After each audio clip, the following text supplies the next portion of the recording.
Alright, so now this is still the analog and digital practice worksheet, but this time we're going to be looking at problem number 3, which is a digital problem. So again, pretty standard because I only used the A channel. We're going to ignore this channel B. So I'm going to get my scale again. So my Y position is going to be 5 volts. It's going to be 5 volts vertically, and my X value, it's going to be 2 milliseconds per horizontal division. So this is my scale.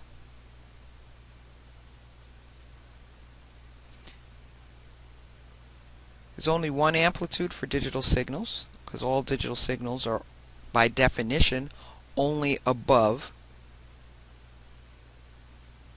So in order to find the amplitude, again, this is my highest value. So I want to know how many boxes tall is this.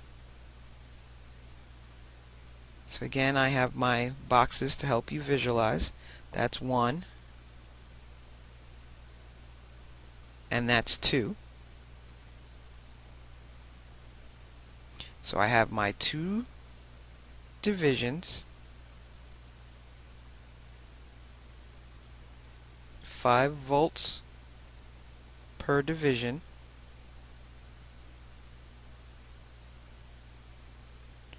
When I do the arithmetic and algebra here, I should get 10 volts.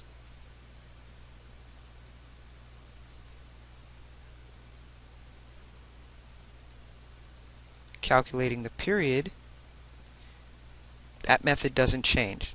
So you need to make sure that if you pick a starting place, again, I would recommend that you pick a starting place that is already on a division line. Much easier to figure out how many boxes. So it goes up, it goes across, it goes back down, but then it doesn't start to repeat again until after I do this part right there. So, the period, this is my start, and right in here, and it's in the middle, is where I end. So I need to know the distance between here and here. And my arrow looks a little crazy. So I'm figuring, I know that it's 2 full boxes, and it's in between some marks here, and it's halfway through. So that's going to be the 2.5 divisions. I know that it's 2 milliseconds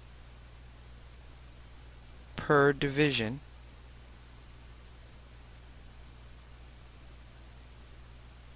Do the arithmetic algebra and the algebra. 2.5 times 2 milliseconds gives me 5 milliseconds.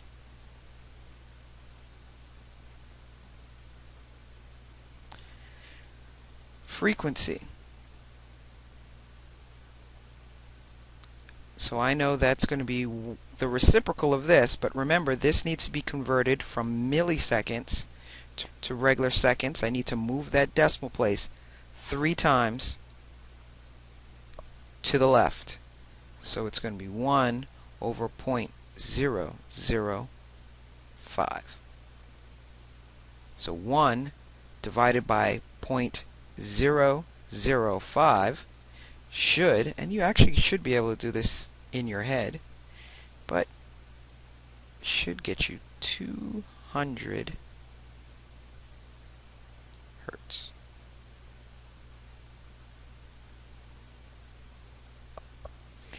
So amplitude, period, frequency, exactly the same no matter whether it's analog or digital. Really, you're still looking for height for amplitude, You're looking for how long it takes to do one cycle for the period, and then you're doing the reciprocal of your period for your frequency.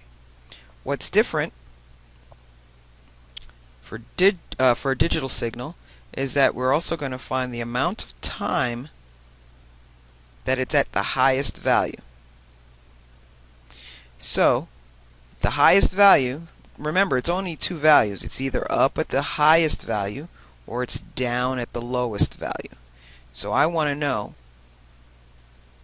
this is the amount of time that it's at the highest value. So in between here and here, the signal is at the highest value. In this little space in here, that's the time low. So if you do this correctly, you notice that I can fit a time high and a time low inside what is the total time, otherwise known as the period. So that's a way of checking your work. So time high. Time high here is two whole boxes. Right? So if I put this in here, it's one box, two whole boxes. So that's two divisions. Boxes and divisions are interchangeable. I already know that it's 2 milliseconds per division. And work my math magic here. I should get 4 milliseconds.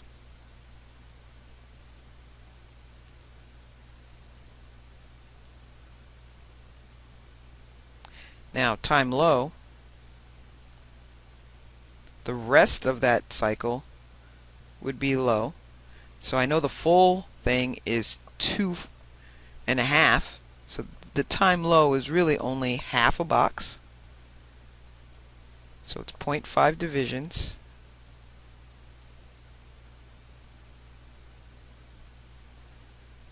And it's 2 milliseconds per division.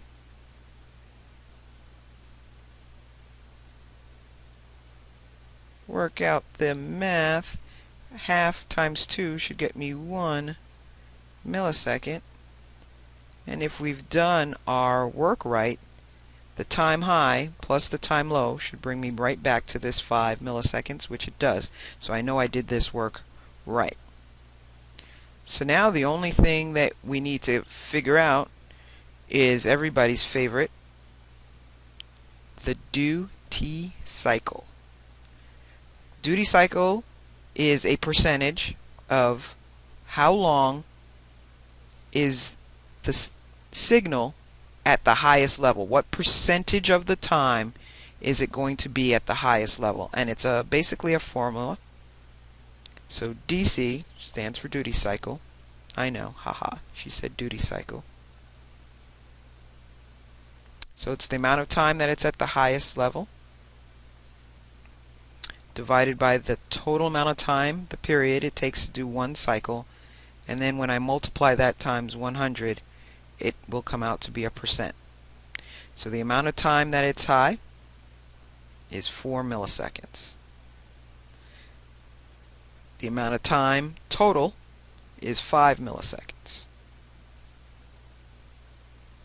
And when I multiply that times 100, right, the milliseconds are going to drop out, and this is going to end up being 80%. So that means 80% of the time it's at the highest value, which means the rest of the time, 20% of the time, it's at the lowest value. So that's problem number 3.